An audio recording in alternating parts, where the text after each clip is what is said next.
Good morning, everybody. Welcome to our special edition of 10 a.m. News. It's Friday, September 25th.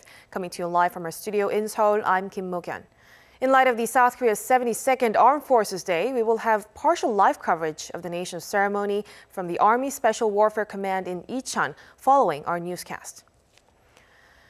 And we start with the latest body blow to inter-Korean relations. South Korea's military confirmed Thursday that a South Korean government official who went missing earlier this week was shot dead by North Korean troops and his body was set on fire. Evidence suggests the official was attempting to defect across the maritime border, but we are still awaiting confirmation. Our Kim Ji-yeon reports. The South Korean military confirmed that an official affiliated with the Ministry of Oceans and Fisheries had gone missing south of Yeonpyeong-do Island off the country's west coast. The 47-year-old man disappeared on Monday while aboard a patrol boat at the southern part of the northern limit line, the de facto inter-Korean maritime border. A South Korean military official said North Korean soldiers had put on protective gear and questioned the man from a distance upon his arrival. Then on late Tuesday, North Korean soldiers shot the man and used gasoline to burn his body. His remains are yet to be found. The South Korean military sent a statement to North Korea on Wednesday afternoon through the United Nations Command communication line asking for an explanation, but the regime is yet to respond. Upon close analysis of the related information, our military has confirmed that North Korea has committed a brutal act by shooting dead and burning the body of a South Korean national who was found in the North's waters. The South Korean military strongly condemns North Korea's brutality and demands an explanation from the North and the person in charge to be punished. An official from the South Korean military said the incident was not accidental and had been ordered by those higher up in the North Korean chain of command. The same official raised the possibility the regime may have imposed a shoot-to-kill order along the inter-Korean border to prevent the possible spread of COVID-19. The motive and circumstances behind the man's crossing are being investigated by South Korean police, but the military confirmed that the man left his shoes, was wearing a life jacket, and had items floating with him while crossing. Kim Ji-yeon, Arirang News. South Korea's top office has strongly denounced the killing of the official, calling it an inhumane act. President Moon Jae-in demanded Thursday that North Korea must provide a response and take appropriate action against the perpetrators. Our Blue House correspondent Kim Min-ji reports. President Moon Jae-in has called North Korea's killing of a South Korean national shocking, saying that it cannot be tolerated for any reason. His remarks come after he was briefed Thursday on the results of the National Security Council meeting, which convened to discuss response measures. President Moon said that North Korea must offer an explanation and take responsible measures. He also ordered the military to further strengthen its security posture and ensure it is fully prepared to protect the lives and safety of the people. The NSC earlier issued a statement condemning the North, calling the killing inhumane and an act that goes against international regulations. It said that Pyongyang must apologize and reveal the entire truth. North Korea must apologize and take measures to prevent this from happening again. The South Korean government will respond resolutely to any North Korean act that threatens people's lives and security. A Blue House official told reporters that an emergency meeting was held at the top office in the early hours of Wednesday to analyze intelligence. Hours later, President Moon was briefed on the outcome and ordered officials to confirm the details with the North Korean side and let the public know exactly what happened. There has been no response from Pyongyang as of yet. When asked whether South Korea sees any involvement by North Korean leader Kim Jong-un, the Blue House said that the intelligence needs to be analyzed further. The timing of the man's killing is notable as President Moon gave his pre-recorded UN address this week, calling for a declaration to end the Korean War. The latest development is a blow to inter-Korean relations and puts the brakes on efforts to revive the peace process. But the top office says that the incident is not a violation of the inter-Korean military agreement, although it does go against the spirit of the deal, which aims to ease tensions and build trust. For now, the top office is expected to keep close tabs on the situation while waiting for a response from North Korea. The Blue House says it will let people know if there are any further developments. Kim Min-ji, Arirang News. The United States has expressed support for Seoul in condemning North Korea's killing and burning of a South Korean government official. In a response to a written inquiry by Seoul-based Yonhap news agency, the U.S. State Department also called for the regime to provide a full explanation. Such remarks, which came after South Korean President Moon Jae-in expressed deep regret, seem to highlight the close coordination between the two allies. The North's regime has not yet provided an official statement in response. And with the COVID-19 situation here in South Korea, the country reported 114 new COVID-19 cases on Friday, keeping numbers above the 100 mark for the third day. Of the newly confirmed cases, 95 were locally transmitted, with a majority from the greater capital area. 19 were from overseas, bringing the total number of cases to over 23,400. 2 more deaths have been reported, raising the death toll to 395. And amid concerns that the upcoming Chuseok holidays could bring more cluster infections, health officials are set to announce a special virus infection preventative scheme later today. The European Center for Disease Prevention and Control has published an updated risk assessment regarding the COVID-19 pandemic, while calling on Europeans to follow a set of guidelines for non-pharmaceutical interventions such as hand hygiene, social distancing, and more. Our Lee Seung-jae has the details. The European Center for Disease Prevention and Control on Thursday released its latest risk assessment on the COVID-19 pandemic, indicating infection rates have increased steadily across the EU and the UK since August. It added that measures taken thus far have not been sufficient to lower or contain the virus. According to Stella Kyriakoutis, the Commissioner for Health and Food Safety, it's crucial that EU member states roll out all necessary measures at the first sign of a new outbreak, including stepping up testing and contact tracing, improving public healthcare surveillance, ensuring better access to personal protective equipment and medicines, and ensuring sufficient health capacity. The assessment also revealed that Europeans have not been properly following non-pharmaceutical interventions. This includes a lack of physical distancing, hygiene, and the scant use of face masks. In Germany, a number of government ministers are in self-quarantine, including the Federal Minister of Economics, Peter Altmaier, who may have come into contact with an aide of another EU minister who tested positive. Altmaier is the second German cabinet member to go into self-quarantine after Foreign Minister Heiko Maas. After reporting over 2,000 new cases on Thursday, the German city of Munich has now made face masks compulsory in some busy outdoor spaces, and may even consider a ban on alcohol. The French city of Marseille has been ordered by the central government to close all bars and restaurants in the city starting this weekend. France's health minister says the city has been designated a maximum alert zone due to a concerning rise in infections that is overwhelming local hospitals. City officials have lashed out at the decision, calling it collective punishment that was taken without consultation. Lee Seung-jae, Arirang News. U.S. President Donald Trump will announce his pick this Saturday to replace the late Supreme Court Justice Ruth Bader Ginsburg. Crowds opposing the president jeered him on Thursday as he appeared at the High Court to pay his respects to the late justice. Our Kim Jae-hee has the story.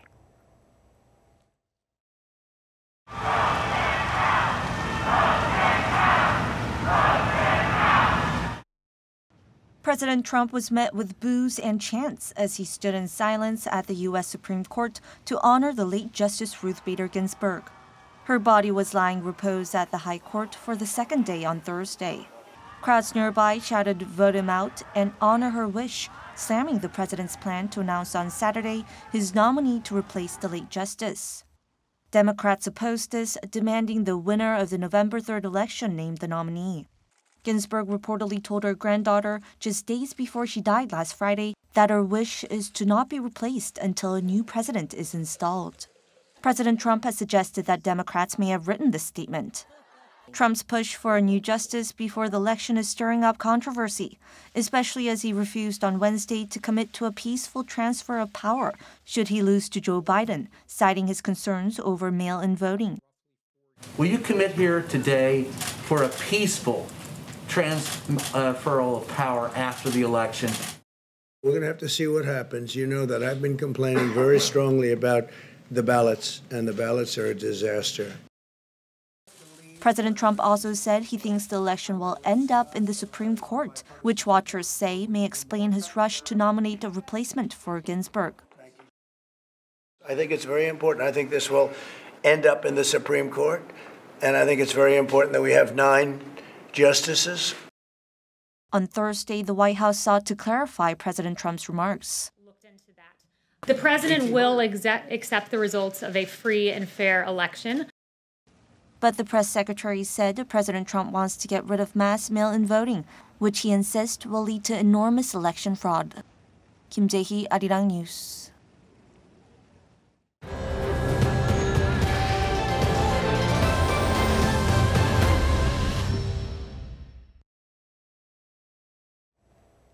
And now, as I've mentioned earlier, we will bring you a partial live coverage of the 72nd Armed Forces Day ceremony, which has kicked off this year on a smaller scale amid the COVID-19 pandemic. Under the theme Future Armed Forces, the ceremony is being held at the Army's Special Warfare Command in Icheon, some 80 kilometers southeast of Seoul. For the first time, it's taking place at the headquarters. President Moon Jae-in, who also used to be in the Special Forces, is expected to deliver a speech during the ceremony. Armed Forces Day falls on October 1st annually, but this year the event is being held in advance to the Chuseok holidays. Given the COVID-19 situation, South Korea's Defense Ministry mobilized a minimum level of troops and equipment for the occasion, and fewer than 100 people have been invited. Some special events, such as awarding of the Order of National Security Merit and a flyby involving next-generation stealth fighters and jets, are also expected to take place during the ceremony. Now, this year's event is garnering extra attention as it comes a day after South Korea confirmed that a South Korean government official was shot dead by North Korean troops and his body was set on fire, raising concerns over a rise in tensions between the two Koreas. Now, as we wait, I will once again remind you that today we are having a live coverage of the 72nd anniversary of the Armed Forces Day celebration here in South Korea. And the theme will be under Future Armed Forces. And amid the COVID-19 pandemic, the ceremony has been shrinked this year. Now we turn over to the ceremony. We are now seeing a short video of soldiers showing their might as a powerful force in the future. And this will be followed by a welcoming speech by our new Defense Minister, Seoul. 부대 차려.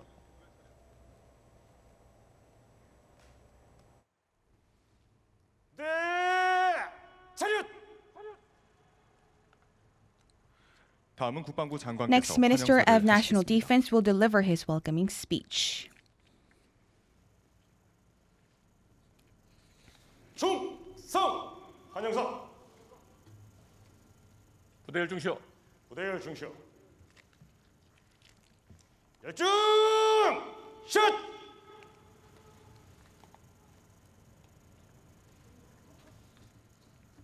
먼저 First of all, I would like to extend the deepest respect and appreciation to the numerous fallen heroes and senior comrades for contributing to the peace and prosperity of the Republic of Korea and for nurturing our future military servicemen.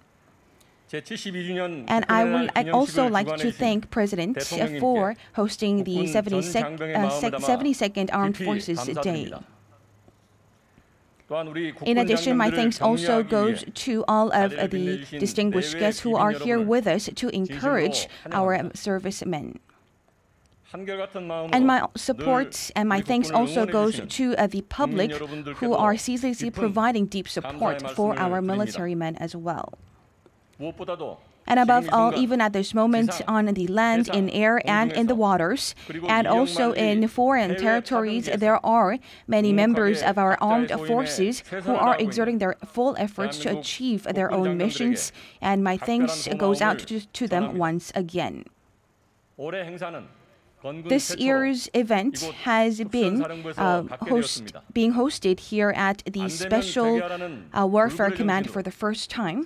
And under the slogan, "To make everything possible," we are showcasing such an event here at the command. And I am very delighted to be able to showcase to the public our robust readiness.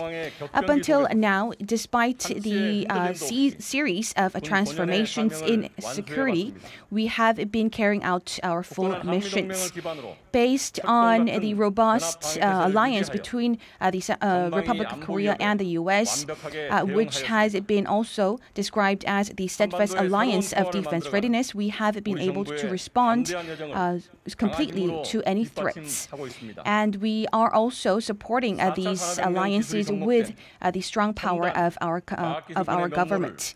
And our military is also equipped with fourth industrial revolution technology, and we are also achieving great progress in the outcome control transfer as well. And our members of the armed forces has also fought against the COVID-19 battle, and they have successfully safeguarded the lives and the health of the public.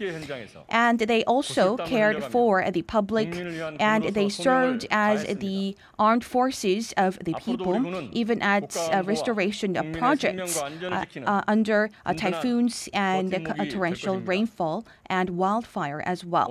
And they will continue to become a very steadfast support for the public as well going forward. And today, marking the 72nd Armed Forces Day, we will be showcasing the future armed forces. And we will be showcasing to you our strong sense of might and our capacity that we can safeguard the country and the people as well. And I am confident that you will be having an elevated confidence and trust in our military servicemen going forward. This year marks the 70th anniversary of the beginning of the Korean War, as well as the 80th anniversary of the establishment of the Liberation Army. And I believe that we need to succeed on the spirits and the traditions of our martyrs and our fallen heroes. And we will also exert our full efforts to safeguard the public's peace and health as well. And we will also be fully prepared to respond to any threats that are posed by North Korea. And moreover, we will also be exerting concerted efforts and be united and to establish a united military force which is based on a strong sense of a military. And I once again extend my deepest gratitude to the President for hosting today's event. And I also thank all of our distinguished guests and the public going forward. Thank you very much.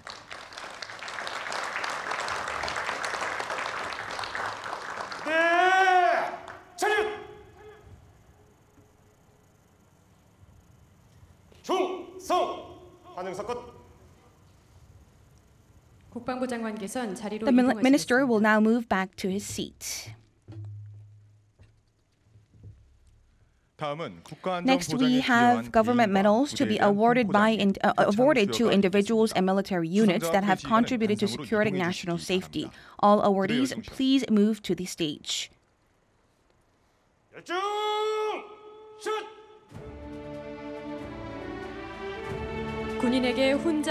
For members of the armed forces, government medals are the highest level of glory that deserves much congratulations. However, due to the COVID-19 pandemic, their family members were not able to join us today. In return, we would like to ask you to give them a big hand of applause, hoping to provide greater comfort and joy for those who are receiving the medals today.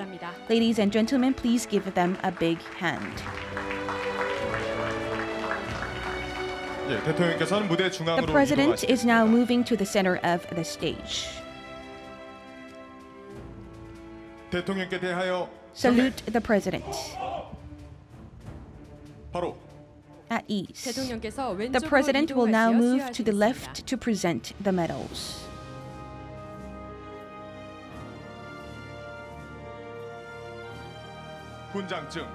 certificate, head of Army, 1st Corps Army Lieutenant General Hwang Dae-il.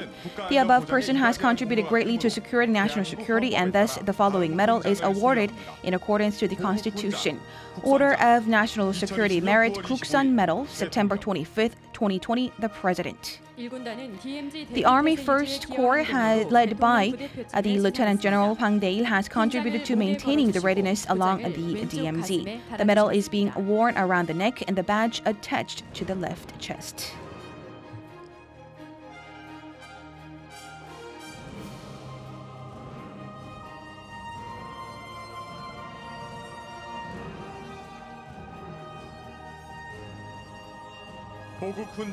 Order of National Security Merit, Sam-il Medal, Air Force 8th Fighter Wing, Air Force Colonel Chun Kyung-seok, has contributed to life-saving operations as chopper pilot.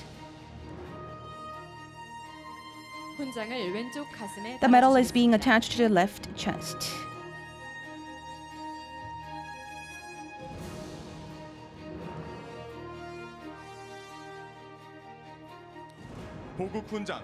Order of National Security Merit, Sam-il Medal, Marine Corps Headquarters Lieutenant Colonel Lee Dae-hee has contributed to intensifying security by developing innovative security task system. The medal is being attached to the left chest.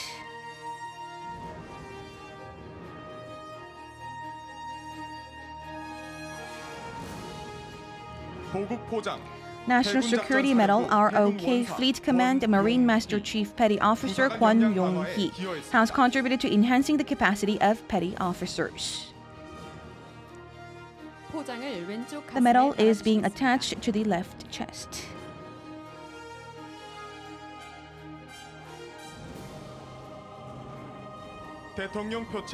Presidential Citation, Ministry of National Defense Secretary Kim In-young attracted the UN ministerial meeting in Korea for the first time in Asia.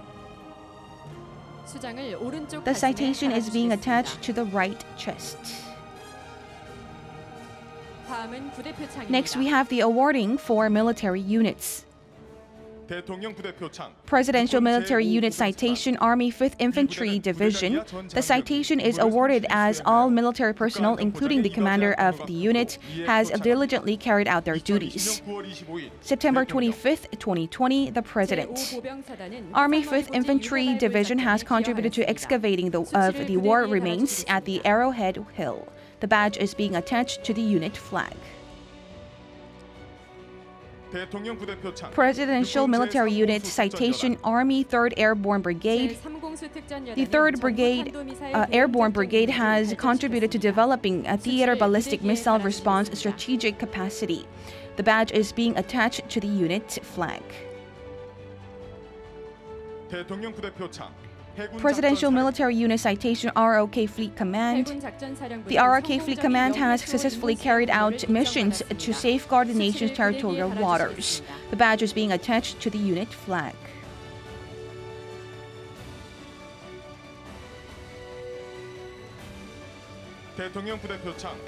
Presidential Military Unit Citation, Air Force 20th Fighter Wing. The 20th Fighter Wing has recorded 180,000 hours of accident-free flight hours. The badge is being attached to the unit flag.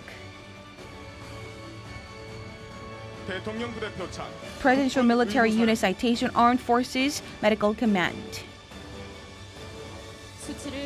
The badge is being attached to the unit flag.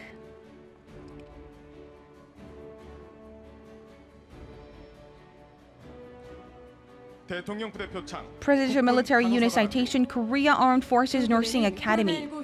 These two units have contributed to responding to the COVID-19 crisis. The badge is being attached to the unit flags. The President will now move to the center of the stage.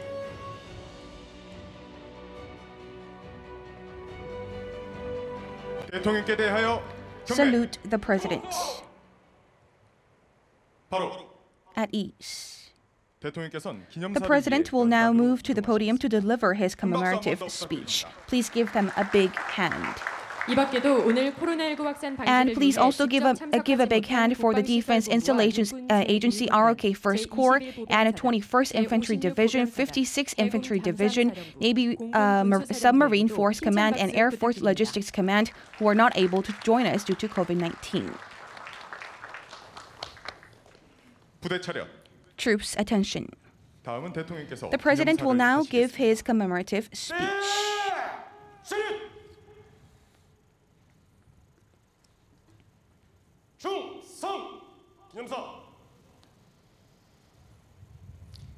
부대시여, 부대 열중시여.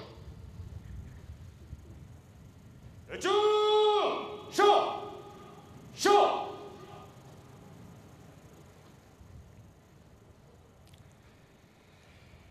존경하는 국민 여러분.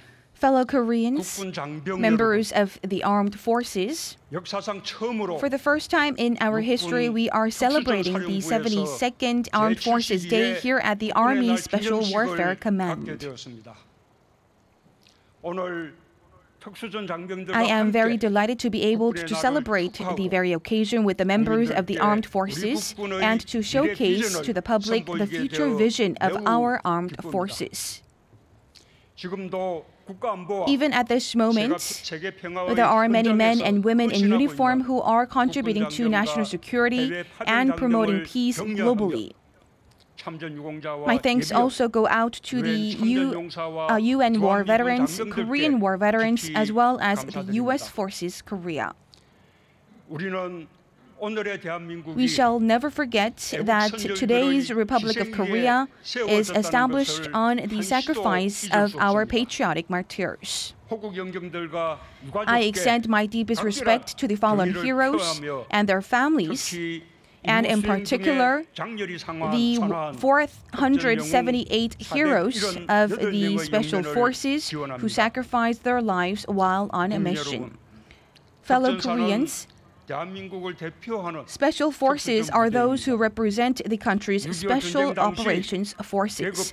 They are those who succeeded on the traditions of the so-called KLO unit or the 8240 guerrilla unit, who were killed without military serial numbers or even classes during the Korean War.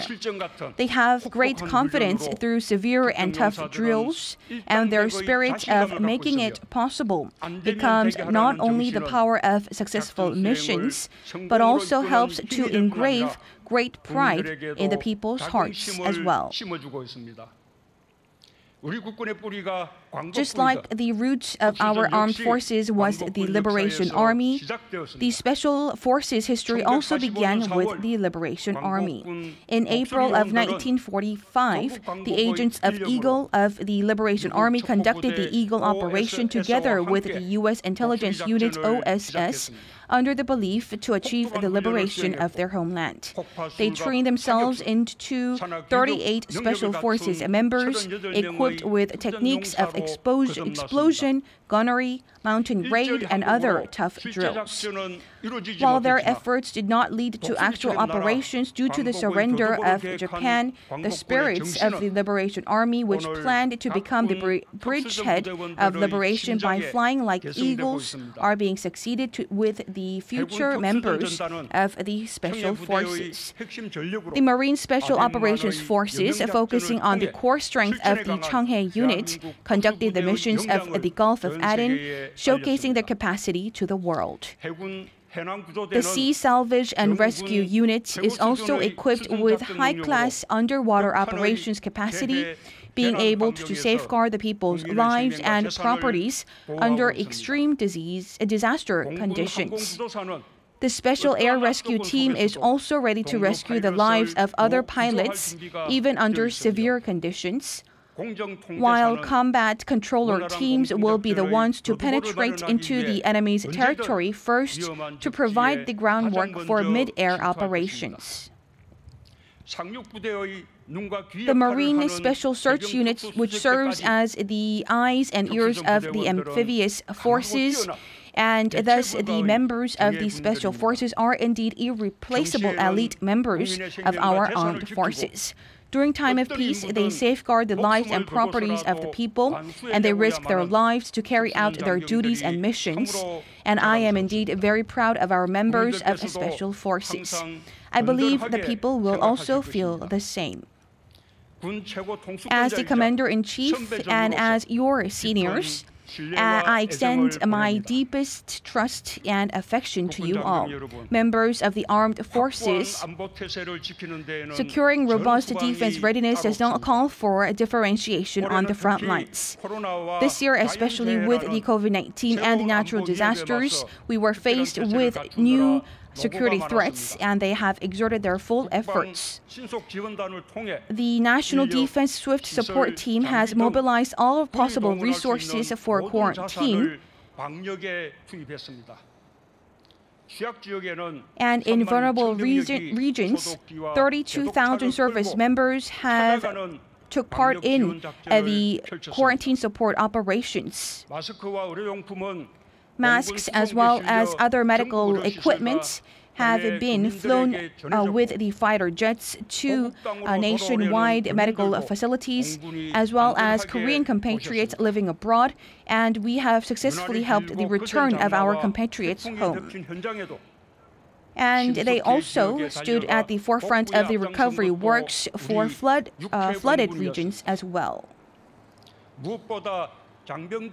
Above all, they also made sure that COVID-19 does not spread amongst themselves, and I applaud their efforts once again.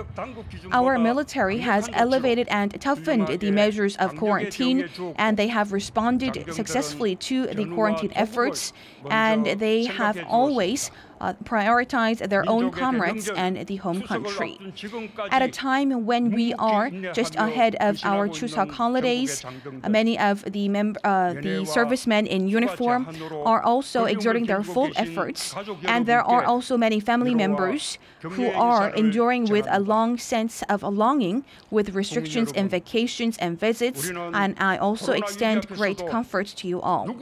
Fellow Koreans, standing in front of the COVID-19 crisis, we are also focused on intensifying and upgrading our undefeatable comprehensive security capacity. Today, I was the first president of the country to be escorted to the venue with the homegrown technology and the state-of-the-art technology assets, the tactic drones, and the self-driving combat vehicles. Today, filling the air, we have the world's best Apache helicopter, the Black Hawk, as well as Korea's very own Suryeon as well. And we are also exerting and showcasing to you the future of our armed forces to be able to establish peace. In the future, our armed forces need to face conventional security threats, but also non-military threats like infectious diseases, including COVID-19, as well as terror and natural disasters. And we need to also be equipped with the capacity to be able to fight new forms of war that will emerge in the Fourth Industrial Revolution era. In August, we have provided to you the Defense Reform 2.0 plan, as well as the National Defense Midterm plans to enable the success implementation of our plans. And starting from 2021 to 2025, for the 5 years, we will be injecting 301 trillion Korean won to the military aspects, and we will be able to establish innovative and strong military force. And this year, we will be amending the guidelines of the missile agreement between the ROK and the U.S., and with the ease of restrictions of the weight of warheads, we will be opening the path to use solid fuel for space launchers. And succeeding our military-only communication satellites, we will be readying ourselves with the technology to be able to launch a surveillance satellite in the future. Currently, our military has the ballistic missile with the target range of 800 kilometers, as well as 1,000-kilometer cruise missile. However, for going further, we will be equipped with more powerful missiles. And responding to any supranational and non-military threats abroad, we will also have the 30,000-ton fighter vessels that will be fully equipped in the future that will serve as military bases. And this will begin in full-fledged starting from next year. And this will have the double of its capacity, and our submarine capacity equipped with the ability to be armed will also help us to protect our seas as well as our navigation territories as well. The fighter jet Borame pilot jet is in its final assembly stage, and the pilot product of the radar satellite, which is dubbed the eye of the fighter jet, is also being ready.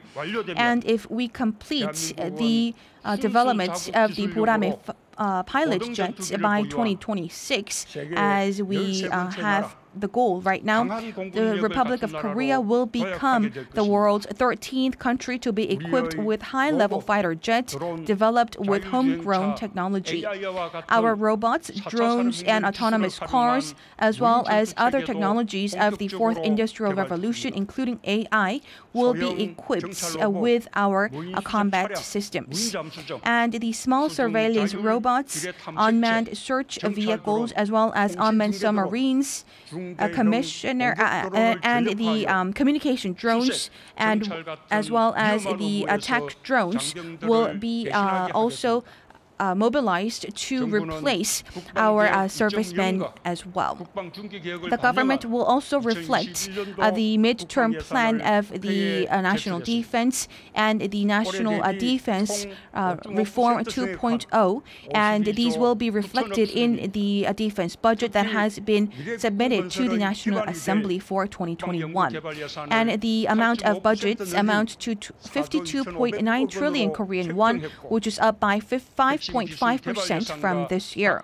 And the R&D budget has also been increased by 8.5%, standing at 4.25 trillion won. And we also have increased the portion of the support for core technology development budget by over 50%. And the budget also entails our future talent nurturing in the military sector as well. And the government needs to exert its full duties for the young people who are exerting their defense military duties. And starting from next year, the salary for the soldiers has been set at about 600,000 Korean won, and we will be introducing the group insurance scheme, and we will also intensify our coverage of the diseases, the severe diseases, and hard to treat diseases that have developed during the terms of service. And we will also improve the legislations to enable the soldiers to apply for the individuals with merits, which were only available after they finished their service terms. And we will also have a revamp in our military cultures in line with the future generations, including the issues of better conditions as well as the human rights.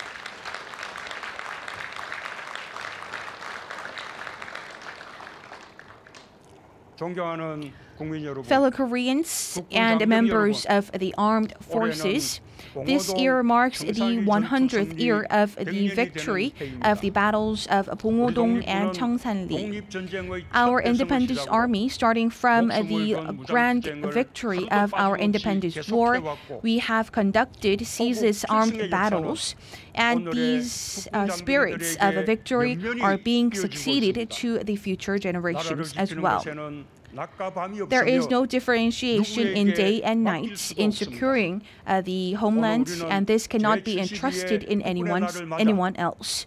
And marking today's 72nd anniversary of the Armed Forces Day, I once again confirm that we will be upgrading ourselves into a stronger military going forward.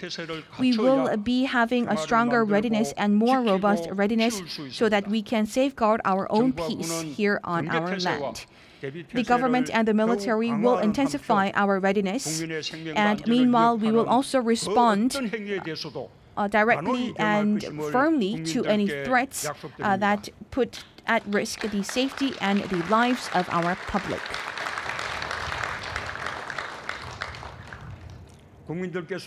I ask the public to send greater confidence and trust and affection to our members of the armed forces. Thank you very much.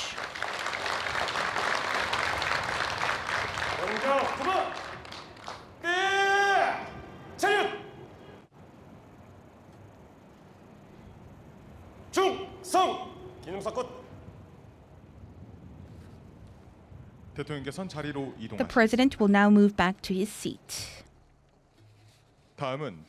Next, we have a video of the world's elite special forces who safeguard the skies, land, mountains, and the oceans of the Republic of Korea. Before the video, we have the echelon movement.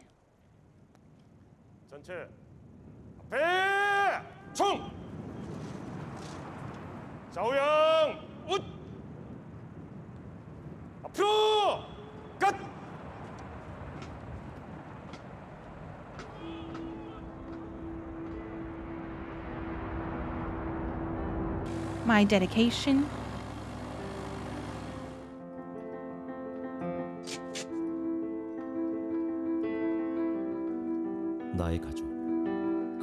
My family and my homeland for the Republic of Korea. I fight nervousness and I arm myself with strong capabilities. I need to safeguard, and I will be running to that site at any time.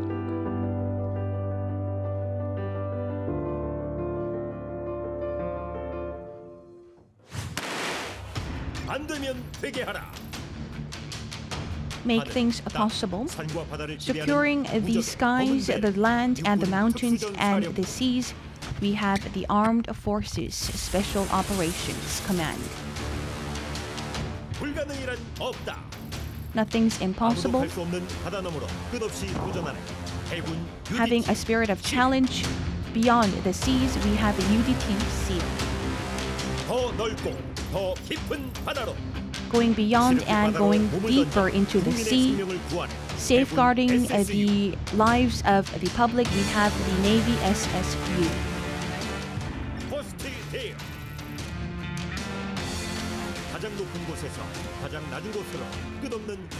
Fighting from the highest to the lowest, we have the Army Special Operations Command. We will be there at any time, at any place, to safeguard and to rescue everyone at need. We have the Air Force SARC. Going beyond limitations, we have the ROK Marine Command Special Recon Unit.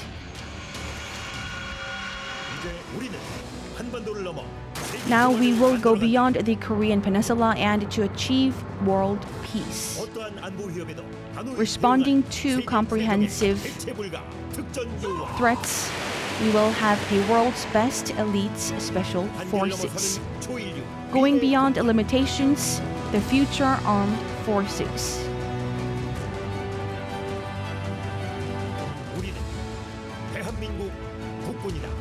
We are the members of the armed forces of the Republic of Korea.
모두 좌측 상공을 봐주십시오. Please face the sky in front of you. 육군 특전사 707 특수임무단을 We have 주축으로 24 members of the Special Operations Forces of the Army, Navy, and Air Force centering around the 707th Special Mission Battalion.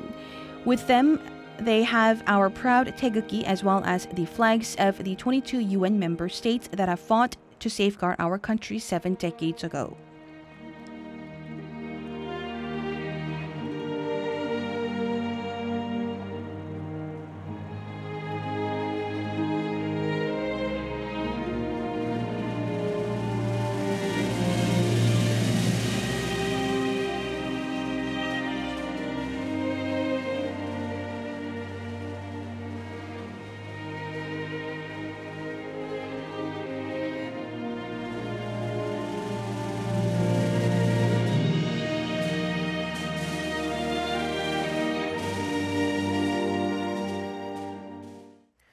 Now that was our partial live coverage of the 72nd Armed Forces Day ceremony in Icheon.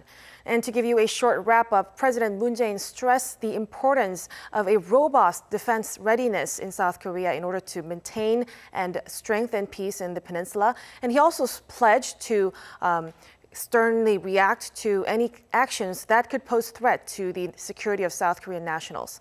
That wraps up our coverage today. We'll be back with more of the details in our regular newscast at 12 p.m. Korea time. Bye for now.